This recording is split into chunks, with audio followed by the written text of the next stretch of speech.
ස්වභාවික හෙවත් ප්‍රකෘති තත්වයේ සම්පත් පමණක් භූමිය යන්නට ඇතුළත් වේ. පැහැදිලි කරන්න. ස්වභාවික හෙවත් ප්‍රකෘති තත්වයේ සම්පත් පමණක් භූමිය යන්නට ඇතුළත් වේ. පැහැදිලි කරන්න. ඔන්න මම දැන් කලින් ප්‍රශ්නයේ අවසානයේ යම් කියපු කතාවක් තියෙනවා. ඒ කතාවත් එක්ක මේ ප්‍රශ්නය සම්බන්ධයි. මෙතන කියන්නේ ස්වභාවික හෙවත් ප්‍රකෘති තත්ත්වයේ සම්පත් පමණක් භූමිය යන්නට ඇතුළත් වේ කියන එක පැහැදිලි කරන්න කියලා කියන්නේ.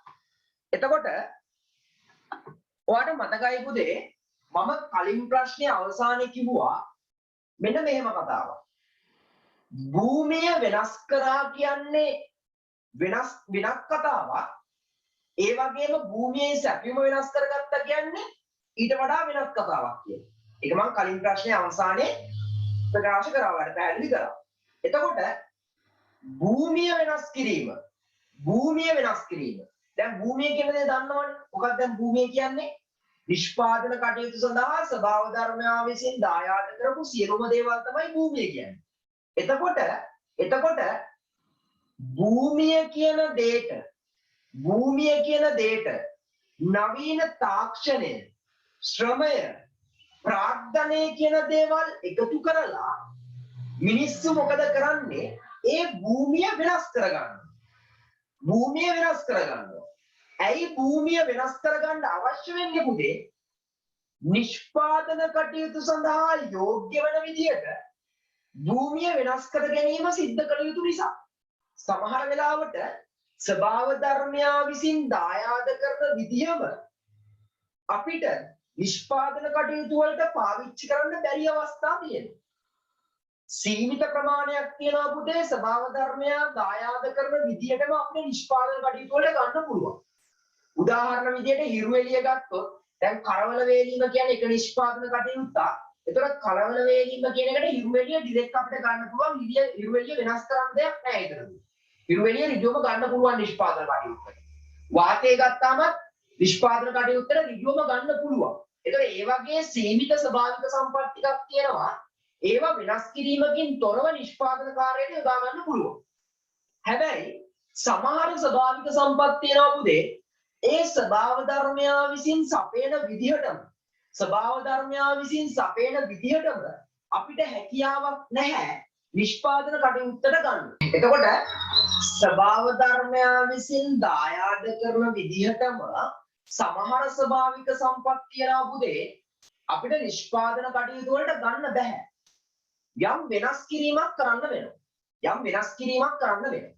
ඒ වෙනස් කිරීම කරන්නේ මිනිසා මැදිහත් වෙලා ශ්‍රමය, ප්‍රාග්ධනය, තාක්ෂණය කියන මෙවලම් උපයෝගී කරගෙන තමයි ඒ වෙනස් කිරීම කරන්නේ. එහෙම වෙනස් කරාට පස්සේ තවදුරටත් පුතේ අපිට එයාලා භූමිය තුල තියන්න බෑනේ. ඇයි? එතකොට ඒක ස්වභාව ධර්මයා විසින් දායාද කරපු ස්වභාවික සම්පතක් කියලා සලකන්න බෑ අපිට. ඇයි? මිනිසා මැදිහත් වෙලා තාක්ෂණය ඔස්සේ ඒක වෙනස් කරා. එතනින් එහාට යා ඉන්නේ මොන නිෂ්පාදන සාධකයකටද? ප්‍රාග්ධනය කියන නිෂ්පාදන සාධකයකටද? උදාහරණයක් විදිහට කුහුරක් ගන්න, තේ වත්තක් ගන්න, රබර් වත්තක් ගන්න. එතනදී මොකද්ද කරලා තියෙන්නේ?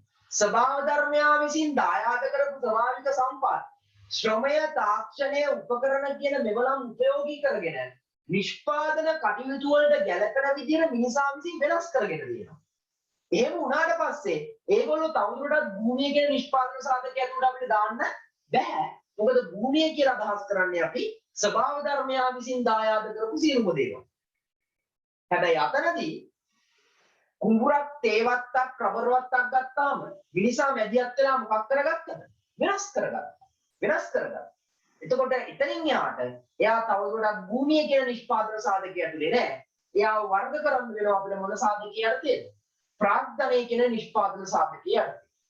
ප්‍රායෝගිකව ගත්තාම ගොඩක් වෙලාවට ස්වභාව ධර්මයා විසින් දායාද කරන ස්වභාවික සම්පත් අන්න ඒ විදිහට නිෂ්පාදන කටයුතු වලට ගැළපෙන විදිහට මොකක් කර ගැනීම මිනිසා විසින් කරගන්නවද? වෙනස් කර ගැනීම කරගන්නවා. හැබැයි එහෙම වෙනස් කරගත්තට පස්සේ එයා තවදුරටත් භූමිය තුල දානවද? නැහැ. ඒක නිසා තමයි අපි කියන්නේ භූමිය කියලා අපි සැලකිල්ලට ගන්න ඕන පුදේ ස්වභාව ධර්මයා විසින් දායාද කරපු මුල් ස්වરૂපය නැත්තම් ස්වභාවික ස්වરૂපය නැත්තම් ප්‍රකෘති தත්වය ස්වභාව ධර්මයා විසින් දායාද කරපු මුල් ස්වરૂපය. ඒ කියන්නේ ශ්‍රමය තාක්ෂණය ප්‍රාග්ධන උපකරණ සම්බන්ධ වෙලා වෙනස් කරන්න කලින් தත්වය. මිනිසා සම්බන්ධ වෙන්න කලින් தත්වය. ප්‍රකෘති தත්වය ස්වභාවික தත්වය තමයි අපි භූමිය කියලා හඳුනාගන්නේ. භූමිය කියලා හඳුනාගන්නේ. ඒ නිසා භූමිය යටතේ වර්ග කරන්න පුළුවන් වෙන්නේ ස්වභාව ධර්මයා විසින් දායාද කරපු මුල් ස්වરૂපේ ස්වභාවික ස්වરૂපේ නැත්තම් ප්‍රකෘති தත්ත්වයේ ස්වභාවික සම්පත් විතරයි. ශ්‍රමය ප්‍රාග්ධනය තාක්ෂණය කියන දේවල් සම්බන්ධ වෙලා මිනිසා භූමිය තමන්ගේ නිෂ්පාදන කටයුතු වලට ගැළපෙන විදිහට වෙනස් කරගත්තොත් එතනින් එහාට යා භූමිය කියන නිෂ්පාදන සාධකය ඇතුලේ නැහැ. එයා ඉන්නේ මොන නිෂ්පාදන සාධකය ඇතුලේද? ප්‍රාග්ධනය කියන නිෂ්පාදන සාධකය ඇතුලේ.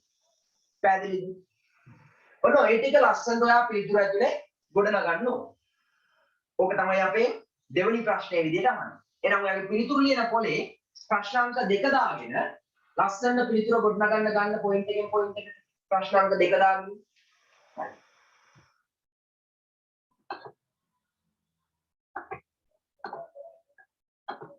අපේ දෙවෙනි ප්‍රශ්නේ විදිහට ප්‍රශ්න කරේ මෙන්න මේ ප්‍රශ්නය.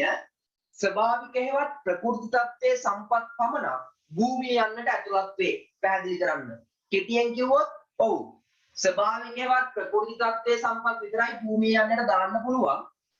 මිනිසා මැදිහත් වෙලා ශ්‍රමය ප්‍රාග්ධනය තාක්ෂණය කියන දේවල් ඔස්සේ ස්වභාවික සම්පත් වෙනස් කරොත් එහෙම ඉතින් එහාට යා භූමිය ඇතුළට දාන්න බෑ. එයා යන්නේ ප්‍රාග්ධනය කියන නිෂ්පාදන සාධකය ඇතුළට. අන්න ඒක පිළිතුර තුළ ගොඩ නගන්න ඕන. අපි පිළිතුර බලමු.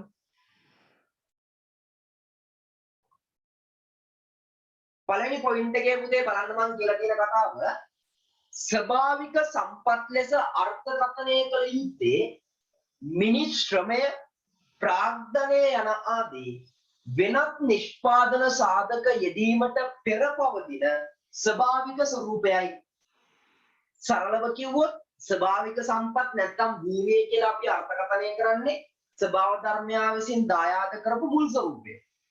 මිනිසා සම්බන්ධ වෙන්න කලින් මිනිසා තමන්ගේ නිෂ්පාදන ක්‍රියාවලියට ගැළපෙන විදිහට ස්වභාවික සම්පත් වෙනස් කරන්න කලින් තමයි භූමිය කියන නිෂ්පාදන සාධකය ඇතුළට ස්වභාවික සම්පත් අපිට අතුල් කරන්න පුළුවන්.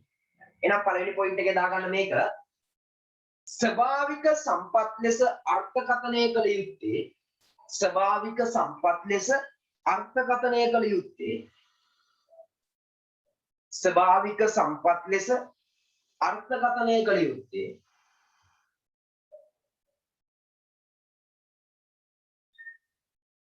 ස්වභාවික සම්පත් ලෙස අර්ථකථනය කළ යුත්තේ ස්වභාවික සම්පත් ලෙස අර්ථකථනය කළ යුත්තේ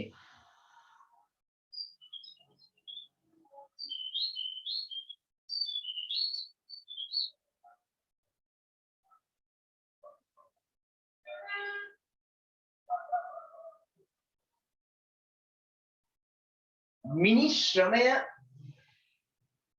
ප්‍රාග්ධනය යන ආදී මිනිස් ශ්‍රමය ප්‍රාග්ධනය යන ආදී වෙනත් නිෂ්පාදන සාධක යෙදීමට පෙර පවතින වෙනත් නිෂ්පාදන සාධක යෙදීමට පෙර පවතින වෙනත් නිෂ්පාදන සාධක යෙදීමට පෙර පවතින ස්වභාවික ස්වરૂපයයි ස්වභාවික ස්වરૂපයයි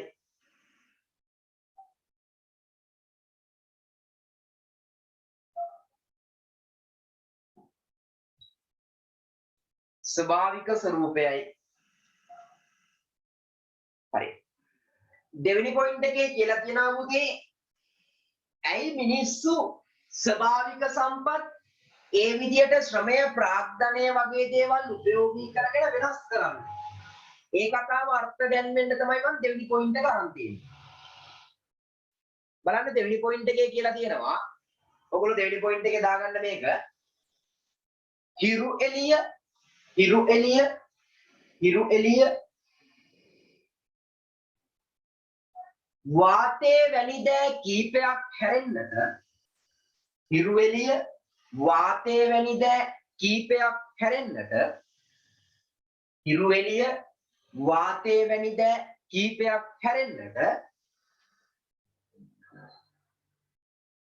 අනෙකුත් ස්වභාවික සම්පත්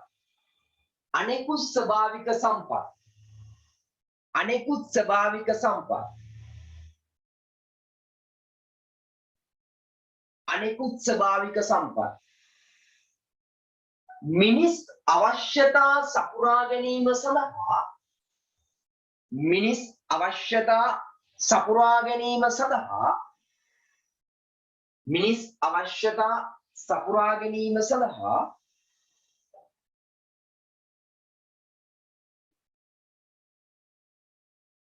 කෙලින්ම යොදාගත නොහැකි අතර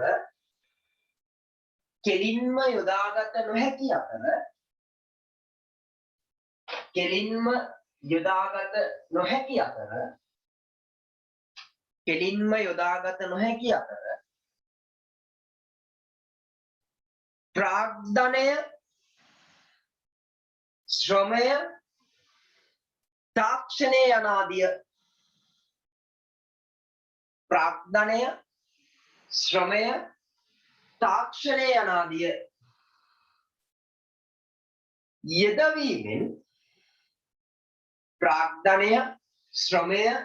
තාක්ෂණය යනාදිය යෙදවීමෙන්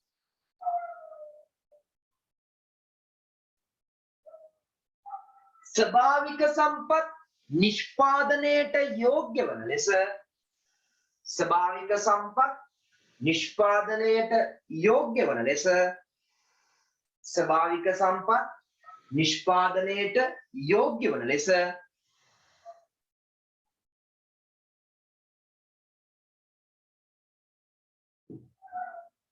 සකසා ගැනීමට සිදුවේ. යෝග්‍ය වෙන ලෙස සකසා ගැනීමට සිදුවේ.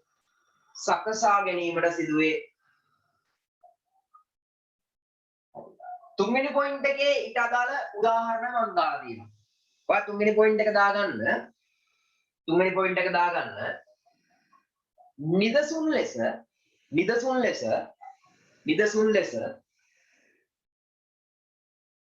කුඹුරු තේප් රබර් පා පොල්වතු යනාදිය දැක්විය හැකිය. නිදසුන් ලෙස කුඹුරු තේ රබර් හා පොල්වතු යනාදිය දැක්විය හැකිය. ස්වභාව ධර්මයා දායාද කරපු දේවල් නිෂ්පාදනයට යෝග්‍ය වෙන ලෙස වෙනස් කරගෙන කුඹුරු තේ රබර් හා පොල්වතු යනාදිය බිහි වෙලා තියෙනවා. එතකොට ඒගොල්ලෝ ඒව වෙනස් කරාට පස්සේ තවදුරටත් භූමිය තුලේ නෑ. එයාලා ඉන්නේ කොහෙද? ප්‍රාග්ධනය කියන නිෂ්පාදන සාධකය ඇතුළේ. නිදසුන් ලෙස කුඹුරු තේ රබර් හා පොල්වතු යනාදිය දැක්විය හැකියි. ඒකටම ලියා ගන්න. නිෂ්පාදනයට යෝග්‍ය ලෙස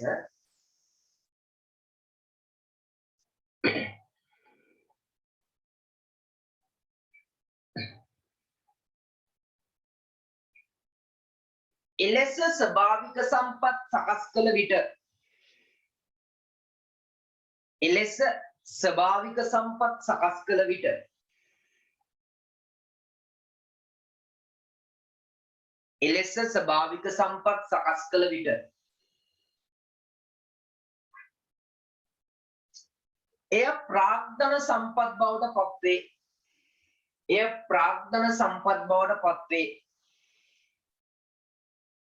එය ප්‍රාග්ධන සම්පත් බවට පත්වේ. භූමිය යටතේ හඳුනාගත නොහැකිය. භූමිය යටතේ හඳුනාගත නොහැකිය. භූමිය යටතේ හඳුනාගත නොහැකිය. භූමිය යටතේ හඳුනාගත නොහැකිය.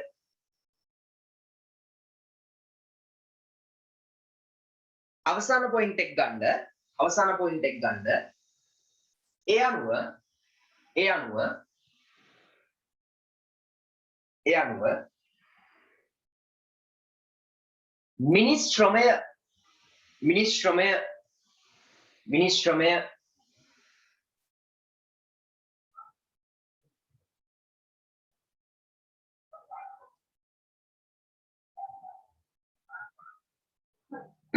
මිනිස් ශ්‍රමය ප්‍රාග්ධනය යන ආදී මිනිස් ශ්‍රමය ප්‍රාග්ධනය යන ආදී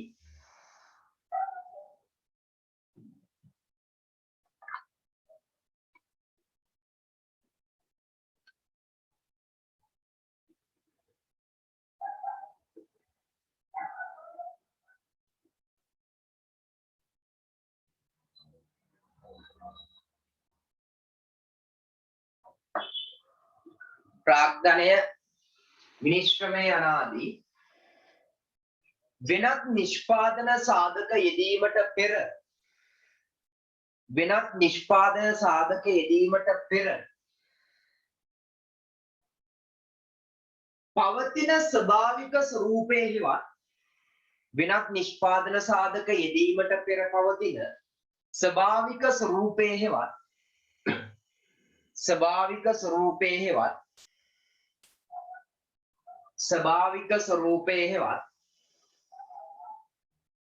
ප්‍රකෘති තත්ත්වයේ සම්පත්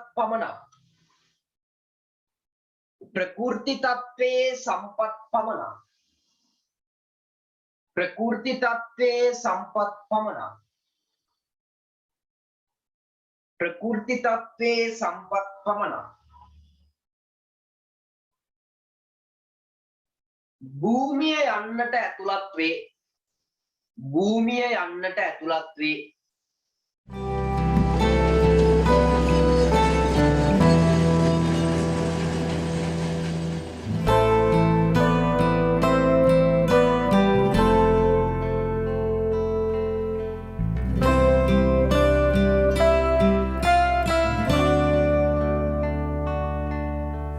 දිරියෙන් කඳුලැලි සඟවා ගිරිහෙල් නොතකා සාගර කලඹා දිරියෙන් කඳුලැලි සඟවා ගිරිහෙල් නොතකා සාගර කලඹා බාධක හමුවේ අරමුණ සොයමින් එක්ව එකාමෙන් පියඹා යන්නේ දිරියෙන් කඳුලැලි සඟවා